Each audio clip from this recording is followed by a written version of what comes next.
ಈಗ ಪತ್ರ ಓದೋಣವಾ? ಗುರುಜಿ, ಪತ್ರವನ್ನ ಯಾರು ಎಲ್ಲಿಂದ ಬರೆದಿದ್ದಾರೆ ಅಂತ ಹೇಳ್ತಿಲ್ಲ. ಗುರುಜಿ, ನಾನು ನಿಮ್ಮ ಅಭಿಮಾನಿ ಅಂತ ಮಾತ್ರ ಹೇಳ್ತಿದ್ದಾರೆ.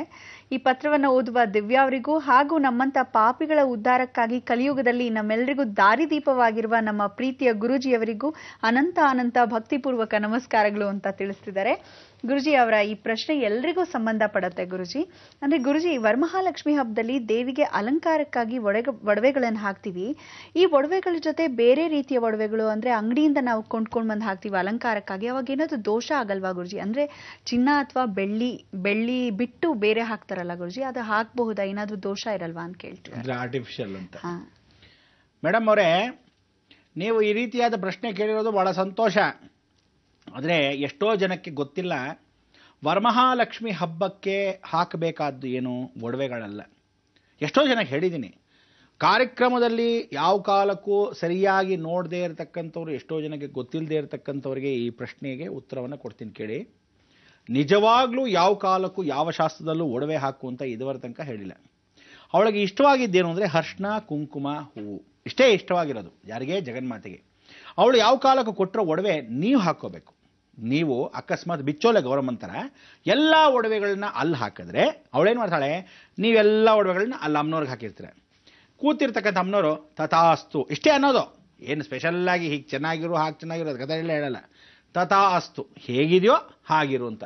ನೀವು ಒಡವೆ ಎಲ್ಲ ಹಾಕಿರ್ತೀರ, ಅಮ್ಮನವ್ರ ಮೇಲೆ ಹಾಕಿರ್ತೀರ. ಬಿಚ್ಚೋಲೆ ಗೌರಮ್ಮಂತರ ಇಲ್ಲಿ ಕೂತಿರ್ತೀರ, ಹೇಗಿದೆಯೋ ಹಾಗೆ ಇರೋ, ಅಂದರೆ ಜೀವನ ಪೂರ್ತಿ ಹೀಗೆ ಇರ್ತೀರ. ಅದಕ್ಕೆ ಶೆಟ್ಟರಲ್ಲಿ ಬಹಳ ಜನ ಏನು ಮಾಡ್ತಾರೆ, ಅಲಂಕಾರ ಪ್ರಿಯ ಯದ್ಭಾವಂ ತದ್ಭವತಿ. ಹೆಂಡತಿನ ಎಷ್ಟು ಚೆನ್ನಾಗಿ ನೋಡಿಕೊಂಡ್ರೆ ಅಷ್ಟು ಚೆನ್ನಾಗಿ ಲಕ್ಷ್ಮಿ ಒಲಿತಾಳೆ ಅಂತ ಅವ್ರಿಗೆ ಗೊತ್ತಿದೆ ಸೀಕ್ರೆಟ್. ಅಷ್ಟು ಚೆನ್ನಾಗಿ ನೋಡ್ಕೊತಾರೆ. ಅದಕ್ಕೆ ಆ ಒಡವೆಗಳನ್ನ ಹಾಕ್ಕೊಂಡು ಅಲಂಕಾರ ಸ್ವರೂಪವಾಗಿ ಆ ಹುಡುಗಿ ಬಂದರೆ, ಅವಳು ಕೂತ್ಕೊಂಡು ಊಟ ಆದ ನಂತರ ಲಕ್ಷ್ಮೀ ಪೂಜೆಯನ್ನು ಮಾಡಿಕೊಂಡರೆ ಕಲಶದ ಜೊತೆಗೆ ಇರ್ತಕ್ಕಂಥ ಲಕ್ಷ್ಮಿ ಏನಂತಾಳೆ, ತಥಾಸ್ತು. ನೀನು ಆಭರಣಗಳು, ನೀನು ಒಡವೆಗಳು ಹಾಕ್ಕೊಂಡ್ರೆ ನೀವು ಪೂಜೆ ಮಾಡಿದ ಫಲ ಏನು ಸಿಗುತ್ತೆ? ತಥಾಸ್ತು, ಹೇಗಿದೆಯೋ ಹಾಗಿರು. ಅಂದರೆ ಇನ್ನಷ್ಟು ಅಭಿವೃದ್ಧಿ ಆಗುತ್ತೆ. ಅದಕ್ಕೆ ದಯವಿಟ್ಟು ಇದನ್ನು ಗಮನ ಇಟ್ಟು, ಭಗವಂತ ಕೊಟ್ಟರೋ ಒಡವೆ ಆಗಲಿ, ವಸ್ತು ಆಗಲಿ, ವಾಹನವಾಗಲಿ, ಏನೇ ಆಗಲಿ, ಇದನ್ನೆಲ್ಲ ಕೊಟ್ಟರು ನಿಮ್ಮ ಅನುಭವಕ್ಕೆ, ನಿಮಗೋಸ್ಕರ ಜೀವನದಲ್ಲಿ. ಅವಳು ಕೇಳೋದೇನು? ನಿರ್ಮಲವಾದ ಭಕ್ತಿ, ನಿರ್ಮಲವಾದ ಪ್ರೀತಿ. ಅದನ್ನು ಎಲ್ಲಿ ಕೊಡ್ತೀರಾ ನೀವುಗಳು? ಏನೋ ಊಟಕ್ಕೆ ಉಪಚಾರ, ಯಾಕು ಎಲೆ ಮುಂದೆ ತಟ್ಟೆ, ನೀಕು ಚೂಪಲು ನಾಲ್ಕು ಮೇಪಲು ಅಂತ ತೋರಿಸೋದು ದೇವರಿಗೆ, ತಿನ್ನೋದು ನೀವು. ಈ ರೀತಿ ತೋರಿಸ್ಕೊಂಡು ತಿನ್ನಕ್ಕೋಸ್ಕರ ಮಾಡೋ ಹಾಗಿದ್ರೆ ಖಂಡಿತ ಪೂಜೆಗಳು ಮಾಡಬೇಡಿ. ನಿಜವಾಗ್ಲೂ ಆವತ್ತಿನ ದಿವಸ ಅಮ್ಮ ಜಗನ್ಮಾತೆನೇ ಸ್ವತಃ ಕೂತಿಯಾಳೆ, ನಾನು ಲಕ್ಷ್ಮೀ ಪೂಜೆ ಅಂತ ಹೇಳಿ ಯಾವತ್ತು ಹೆಣ್ಣು ಒಣಗಬಾರ್ದು. ಉಪಹಾರವನ್ನು ಮಾಡಿ ಸಾಯಂಕಾಲದ ಲಕ್ಷ್ಮೀ ಪೂಜೆಗೆ ಲಕ್ಷಣವಾಗಿ ಮನೆ ಮೇಲೆ ಕೂತ್ಕೊಂಡು ಎಷ್ಟು ಒಡವೆಗಳು ಹಾಕ್ಕೊಂತಿರೋ, ಎಷ್ಟು ಚೆನ್ನಾಗಿ ಆಭರಣಗಳು ಹಾಕ್ಕೊಂತಿರೋ, ಹೂ ಮುಡಿದು ಕೈ ತುಂಬ ಬಳೆ, ಕಾಲಲ್ಲಿ ಗೆಜ್ಜೆ, ಗಲ್ಲ ಗಲ್ಲ ಗಲ ಅಂತಿರಬೇಕು. ನೀವೇ ಸ್ವತಃ ಲಕ್ಷ್ಮಿ. ಅದಕ್ಕೆ ಮಂತ್ರ ಕೂಡ ಏನು ಹೇಳುತ್ತೆ, ಅಹಂ ಲಕ್ಷ್ಮೀ ಚ ವಿದ್ಮಹೆ ಲಕ್ಷ್ಮೀ ಪೂಜಿತ. ಅನ್ನ ಲಕ್ಷ್ಮಿನೇ ಕೂತ್ಕೊಂಡು ತನ್ನ ಪೂಜೆಯನ್ನು ತಾನು ಬಿಂಬದ ಸ್ವರೂಪದಲ್ಲಿ ಪೂಜೆ ಮಾಡ್ತಾಳೆ. ಆಗ ನಿಮ್ಮ ಭಾವನೆಗಳೇನಾಗುತ್ತೆ? ಯದ್ಭಾವಂ ತದ್ಭವತಿ. ನೀವು ಕೇಳ್ಕೊಳ್ಳೋ ಏನೋ ಅಷ್ಟೇ ಐಶ್ವರ್ಯ ನಿಮ್ಮದಾಗಲಿ ಅಂತ. ಅದರಿಂದ ನಿಮ್ಮ ಐಶ್ವರ್ಯಗಳೆಲ್ಲ ನಿಮಗೆ ಸೇರಲಿ. ಎಲ್ಲರಿಗೂ ಕೇಳಿರ್ತಕ್ಕಂಥ ವೀಕ್ಷಕರ ಪರವಾಗಿ ಈ ವಿಚಾರವನ್ನು ತಿಳಿಸಿದೆ. ಹಾಗೆ ಗುರುಜಿಯವರ ಮತ್ತೊಂದು ಪ್ರಶ್ನೆ ಇದೆ. ಮಾಂಸಾಹಾರ ಮಾಡೋರು ಅದನ್ನ ತ್ಯಜಿಸಿ ರುದ್ರಾಕ್ಷಿ ಮಣಿಯನ್ನ ಹಾಕೋಬಹುದೇ ಅಂತ ಕೇಳ್ತಿದ್ದಾರೆ.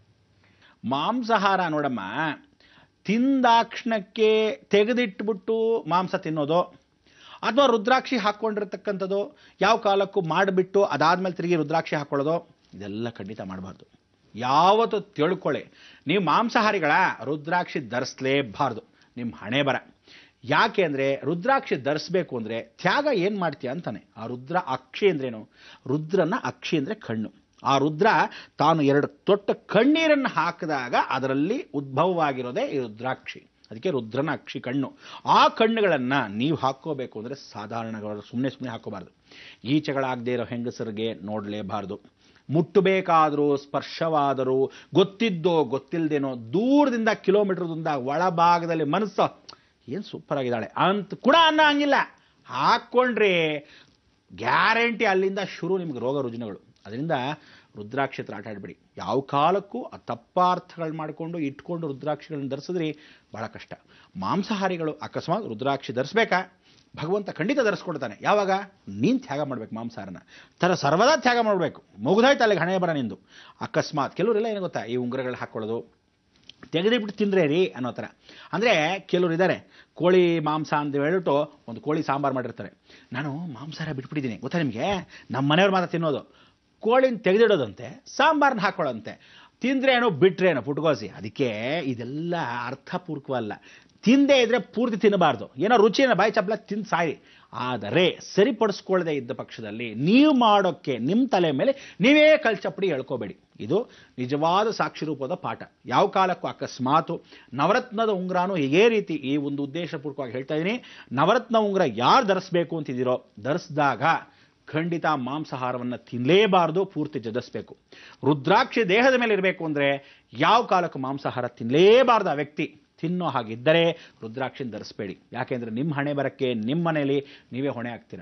ಸ್ಫಟಿಕ ಹಾಕ್ಕೊಳ್ಳಿ, ಬೇರೆ ರೀತಿಯಾದ ಗ್ರಹವಳಗಳು ಈ ಥರದ್ದೇ ಹಾಕೋಬೋದು. ರುದ್ರಾಕ್ಷಿ ಮಾತ್ರ ತನಗೆ ತಾನೇ ಬೇರ್ ಸಮೇತ, ತನಗೆ ತಾನೇ ಉದ್ಭವ ಸಮೇತವಾಗಿ ಎಷ್ಟೋ ವರ್ಷಕ್ಕೊಮ್ಮೆ, ಅಂದರೆ ಒಂದೊಂದ್ಸಲಿ ಏಕಮುಖಿ ರುದ್ರಾಕ್ಷಿ ಅಂತಿದೆಯಲ್ಲ 12 ವರ್ಷಕ್ಕೆ ಒಂದು ಮರದಲ್ಲಿ ಒಂದೇ ಬೀಜ ಬಿಡೋದು. ಎಷ್ಟು ಕಷ್ಟ ಗೊತ್ತದೋ. ಅದು ಬಂದಾಗ ಯಾರು ಕಬಳಿಸ್ಕೊಂಡಿರ್ತಾರೋ ಸರ್ವ ಜಗತ್ ಶಕ್ತಿ ಅವನ ಹತ್ರ ಇರುತ್ತೆ. ಅದಕ್ಕೆ ಹೀಗೆಲ್ಲ ಇರತಕ್ಕಂಥ ವಿಚಾರದಲ್ಲಿ ನಮ್ಮ ಹತ್ರ ಎಲ್ಲ ಇಟ್ಕೊಂಡಿದ್ದೀವಿ. ಆದ್ದರಿಂದ ಟೀಕೆ ಟಿಪ್ಪಣಿಗಳು ಸ್ವಲ್ಪ ಕಮ್ಮಿ ಮಾಡಿಕೊಂಡ್ರೆ ಉತ್ತಮ ನಿಮಗೆ ಅಂತ ಹೇಳ್ತಾ ಈ ಮುಖಾಂತರ ಹೇಳ್ತಾ ಇದ್ದೀನಿ.